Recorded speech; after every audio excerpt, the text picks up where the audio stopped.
दोस्तों, आज हम जीके से रिलेटेड दूसरी वीडियो लेकर के आए हैं और लगातार आपकी वीडियो इसी तरह चलती रहेंगी और भी रीजनिंग, मैथ्स अगर और सभी तरीके की वीडियो आपको मिलती रहेंगी।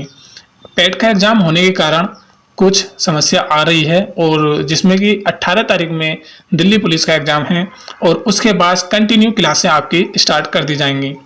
ठीक है दोस्तों, तो आज हम जीके की क्वेश्चन लेकर के आए हैं और काफ़ी इंपॉर्टेंट क्वेश्चन आपके बीच लेकर के आया हूं। ठीक है, तो चलते हैं अपने पहले क्वेश्चन की तरफ। तो दोस्तों, आज का पहला क्वेश्चन है DCM ट्रॉफी किससे संबंधित है। तो आपको बताना है जो DCM ट्रॉफी है वो किससे संबंधित है। तो दोस्तों, ये है फुटबॉल से संबंधित। आप भी अगर फुटबॉल से संबंधित कुछ क्वेश्चंस को जानते हैं या आप इस क्वेश्चन से रिलेटेड कोई अपनी राय देना चाहते हैं तो आप कमेंट बॉक्स में अपना जवाब जरूर देना। दोस्तों, तो ये पहला क्वेश्चन था DCM ट्रॉफी किससे संबंधित है, तो फुटबॉल से संबंधित है। अब यहाँ पर फुटबॉल की बात चल रही है तो दोस्तों, फुटबॉल से रिलेटेड भी हम कुछ क्वेश्चन आपको बता देते हैं। जैसे कि फुटबॉल में आपसे ये भी पूछा जा सकता है कि फुटबॉल को और किस नाम से जाना जाता है। तो फुटबॉल को दोस्तों सॉकर के नाम से भी जाना जाता है, सॉकर। ठीक है, आपको लिखा हुआ दिखाई दे जाएगा। ठीक है, इसी तरीके से आपको पता चल गया होगा कि सॉकर भी कहा जाता है। ठीक है, चलते हैं। और इसी के साथ साथ में और मैं बता दूं इसको, फुटबॉल की टीम में जो होते हैं दोस्तों 11 खिलाड़ी होते हैं, परंतु दोनों टीमों को मिलाकर कुल 22 खिलाड़ी होते हैं। ठीक है, इसमें जो समय होता है वो 90 मिनट का होता है, जिसमें कि 45 मिनट के बाद ब्रेक लिया जाता है।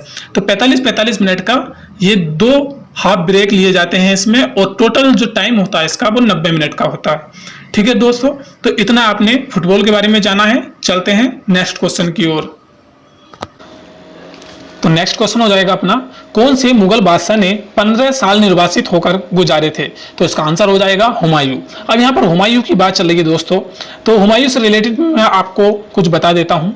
दोस्तों, हुमायूं एक मुगल शासक था, प्रथम मुगल सम्राट बाबर का पुत्र नसरुद्दीन हुमायूं था। इनके पिता का नाम क्या था, नसरुद्दीन था, वो बाबर था और उनके बाबर के पुत्र थे, इनका पूरा नाम था नसरुद्दीन हुमायूं। ठीक है, जो इनका शासन चला था तो दोस्तों 6 मार्च 1508 से लेकर 27 जनवरी 1556 तक चला था, परंतु इनका शासन बहुत दिन तक नहीं चला था। पर मुगल साम्राज्य की जो नींव पड़ी थी, जो इसकी नींव पड़ी थी मुगल साम्राज्य की, तो वो हुमायूं से ही चली थी। इनका हुमायूं का योगदान उसमें काफी रहा था। तो हुमायूं की यहाँ पर बात चल रही है दोस्तों, तो हुमायूं के थोड़ी डिटेल जान लेते हैं सही से। तो इनका जन्म जो हुआ था दोस्तों वो 6 मार्च 1508 में हुआ था और काबुल अफगानिस्तान में था। दोस्तों, इनकी मृत्यु जो थी वो 27 जनवरी 1556 ईस्वी में हुई थी और दिल्ली में हुई थी। ठीक है, और इनकी जो पत्नी थी, इनकी पत्नी का नाम था महाचूचक बेगम। ठीक है, इनकी पत्नी का नाम क्या था, महाचूचक बेगम था। और इनके पिता जो थे वो बाबर थे। ठीक है, तो बाबर के पुत्र नसरुद्दीन हुमायूं। ठीक है, और इनकी माता का नाम था महम बेगम। इनकी माता का नाम महम बेगम था। और जहां इनका दफन हुआ था उस जगह का भी नाम आपसे पूछा जा सकता है। तो इनका जो दफन हुआ था वो हुमायूं का मकबरा नई दिल्ली के नाम से प्रचलित है। ठीक है, हुमायूं का मकबरा है। ठीक, कहां पर है ये, नई दिल्ली में है। ठीक है दोस्तों, तो ये जाना हमने हुमायूं के बारे में। चलते हैं अपनी नेक्स्ट क्वेश्चन की ओर। तो तीसरा क्वेश्चन स्टार्ट होता है अपना। तो तीसरा क्वेश्चन, राज्यसभा की बैठकों की अध्यक्षता कौन संभालता है। ठीक है, राज्यसभा की बैठकों की अध्यक्षता कौन संभालता है। तो इसका उत्तर हो जाएगा उपराष्ट्रपति। तो दोस्तों, यहाँ पर राज्यसभा उपराष्ट्रपति की बात चल रही है, थोड़ा बहुत इनके बारे में जानना दिलचस्प होगा। तो राज्यसभा की बात चल रही है, तो आइए राज्यसभा से रिलेटेड कुछ बातें करते हैं।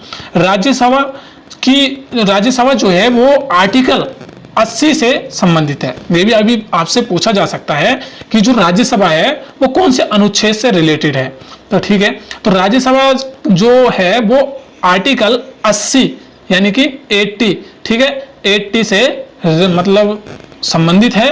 और इसका जो राज्यसभा में अधिकतम सदस्यों की जो संख्या होती है वो 250 होती है। ठीक है, और राज्यसभा में जो वर्तमान में है वो 250 सदस्य हैं भी। ठीक है, जो इस टाइम वर्तमान में है वो 250 सदस्य हैं। ठीक है, आपसे पूछा जा सकता है कि वर्तमान में राज्यसभा में कितने सदस्य हैं, तो आपको बता देना है कि 250 सदस्य हैं।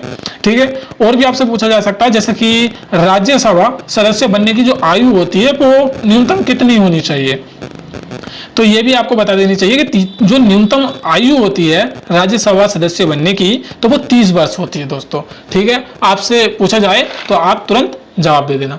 और राज्यसभा से क्वेश्चन और उठ सकता है कि जो राज्यसभा का जो कार्यकाल होता है, जो समय होता है, वो कितना होता है। ठीक है, जो राज्यसभा का जो कार्यकाल होता है वो कितने वर्ष का होता है, ये आपसे पूछा जा सकता है। तो इसका सही आंसर हो जाएगा कि 6 वर्ष का होता है। ठीक है, और मैं आपको बता दूं कि जहां उपराष्ट्रपति की बात है, तो वर्तमान में जो उपराष्ट्रपति हैं वो जगदीश धनखड़ जी हैं। ठीक है, कौन है? जगदीश धनखड़ जी हैं जो वर्तमान में उपराष्ट्रपति हैं। ठीक है दोस्तों, तो यहाँ पर हमारे उपराष्ट्रपति की और राज्यसभा से रिलेटेड बातें हुई हैं। और चलते हैं अपनी नेक्स्ट क्वेश्चन की ओर। चौथा क्वेश्चन अपना स्टार्ट होता है। चौथा क्वेश्चन है, महाराष्ट्र में सबसे ज्यादा मात्रा में पाई जाने वाली मृदा का प्रकार। यानी कि यहाँ पर क्वेश्चन में पूछा गया कि मृदा जो सबसे ज्यादा पाई जाती है वो कौन सी पाई जाती है महाराष्ट्र के अंदर, तो काली मिट्टी पाई जाती है। ठीक है दोस्तों, तो महाराष्ट्र से रिलेटेड है, महाराष्ट्र से ज्यादा नहीं, मैं इतना बताना चाहूंगा कि महाराष्ट्र की जो राजधानी है वो मुंबई है। और इस टाइम वर्तमान में जो वहां के मुख्यमंत्री हैं वो एकनाथ शिंदे जी हैं। ठीक है, एकनाथ शिंदे जी। ठीक, और यहाँ पर जो जिले हैं वो 36 हैं। ठीक है, 36 जिले हैं यहाँ पर। ठीक है, तो इतना ही। चलते हैं नेक्स्ट क्वेश्चन की ओर। नेक्स्ट क्वेश्चन है अपना 5वां, बाल फिल्म समिति का मुख्यालय कहाँ स्थित है। तो बाल फिल्म समिति का मुख्यालय कहाँ स्थित है ये पूछा गया, तो ये नई दिल्ली में स्थित है। आप ये सोच रहे होंगे कि बाल फिल्म समिति आखिर है क्या। तो दोस्तों मैं आपको बता दूं कि भारतीय बाल फिल्म संस्थान के अंतर्गत बाल फिल्म समारोह बच्चों के लिए फिल्मों की डीवीडी का संग्रहालय है और फिल्म से ट्रेलर अर्थात बच्चों के फिल्मों से संबंधित दिशा निर्देश दिए जाते हैं यहाँ पर। और जो भी बच्चों से रिलेटेड वीडियो, कार्टून वगैरह वगैरह होते हैं वो सभी एक जो है मतलब बाल फिल्म समिति के अंतर्गत होते हैं। ठीक है, तो इसका मुख्यालय है नई दिल्ली में। चलते हैं अपने नेक्स्ट क्वेश्चन की ओर। तो चलते हैं छठे क्वेश्चन की ओर। स्वर्ण मंदिर का निर्माण किन्होंने करवाया था, तो इसका आंसर हो जाएगा गुरु अर्जुन देव। गुरु अर्जुन देव की बात चल रही है दोस्तों यहाँ पर। तो गुरु अर्जुन देव के बारे में आपको बता दूं कि अर्जुन देव जो थे वो सिखों के 5वें गुरु थे। ठीक है, इनका जन्म जो हुआ था वो 15 अप्रैल 1563 ईस्वी को गोविंदवाल साहिब में हुआ था। और इनकी मृत्यु के बारे में बता दूं आपको कि इनकी मृत्यु 30 मई 1606 ईस्वी लाहौर पाकिस्तान में हुई थी। और इनके पिता का नाम गुरु रामदास और तथा माता का नाम जो था इनकी वो भानी था। ठीक है, भानी। चलते हैं नेक्स्ट क्वेश्चन की ओर। 7वां क्वेश्चन है, फुटबॉल में कौन सी गैस भरी जाती है। तो इसमें जो है हाइड्रोजन गैस और जिसका रासायनिक सूत्र H2 होता है। ठीक है, भरी जाती है। और यहाँ पर फुटबॉल की बात चल रही है, तो फुटबॉल के बारे में आपको बता दूं कि फुटबॉल की जो खोज हुई थी वो 1766 ईस्वी में हुई थी। ठीक है, इनके खोजकर्ता जो थे उनका नाम था हेनरी केविल्डस। ठीक है, हेनरी केविल्डस। ठीक है, चलते हैं नेक्स्ट क्वेश्चन की ओर। नेक्स्ट है, भगवान बुद्ध का कुल क्या था। ठीक है, भगवान बुद्ध का कुल क्या था, तो उनका जो कुल था वो शाक्य कुल था। ठीक है दोस्तों, कुल एक तरीके से ऐसा मान लीजिए कि कुल जो होता है वो एक सरनेम होता है। ठीक है, जैसे आज के टाइम में सरनेम रख लेते हैं, उसी प्रकार से एक कुल जो है वो सरनेम होता है। ठीक है, चलते हैं नेक्स्ट क्वेश्चन की ओर। नेक्स्ट है, मानव मूत्र का पीला रंग किसके कारण होता है। मानव मूत्र का जो पीला रंग होता है वो यूरोक्रोम के कारण होता है। ठीक है दोस्तों, यूरोक्रोम के कारण। चलते हैं नेक्स्ट क्वेश्चन की ओर। नेक्स्ट क्वेश्चन है, सूफी संप्रदाय किस धर्म से विकसित हुआ था। सूफी संप्रदाय किस धर्म से विकसित हुआ था, तो दोस्तों ये इस्लाम धर्म से विकसित हुआ था।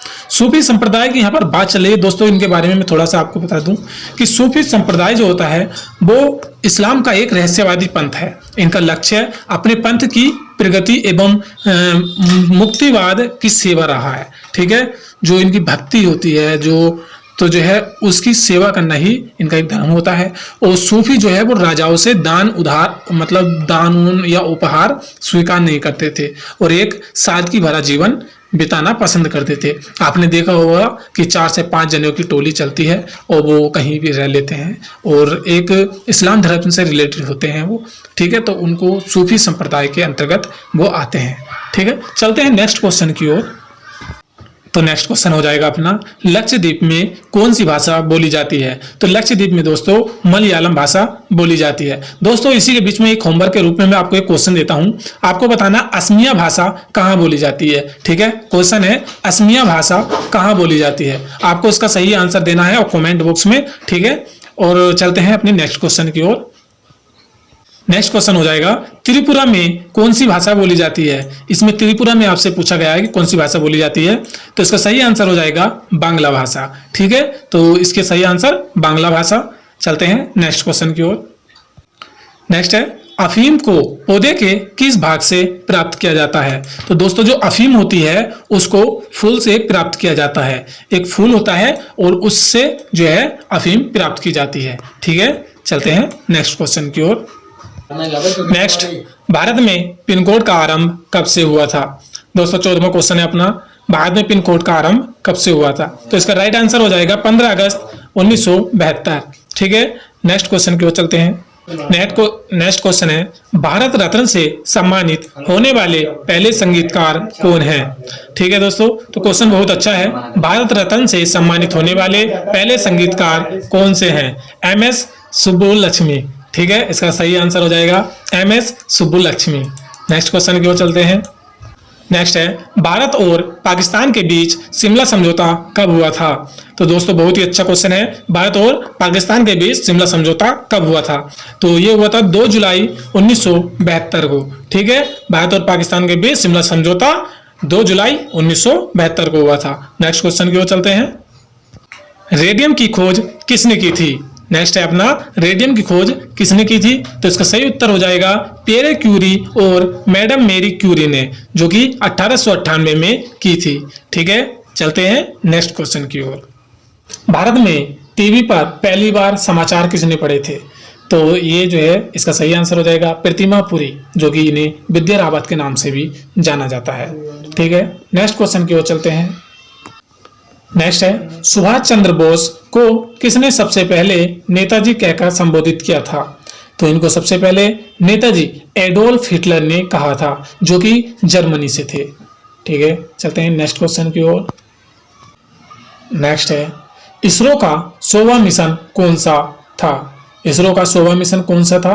तो इसरो का जो 100वां मिशन था वो PSLV था। ठीक है दोस्तों, आज की वीडियो यहीं समाप्त होती है। मिलते हैं अगली वीडियो में। अगर अभी तक आपने चैनल सब्सक्राइब नहीं किया है तो प्लीज चैनल को सब्सक्राइब कर लें एंड ज्यादा से ज्यादा शेयर करें, और आपको वीडियो का कौन सा पार्ट अच्छा लगा है ये कमेंट बॉक्स में जरूर बताएं। ठीक है दोस्तों, मिलते हैं अगली वीडियो में। Take care.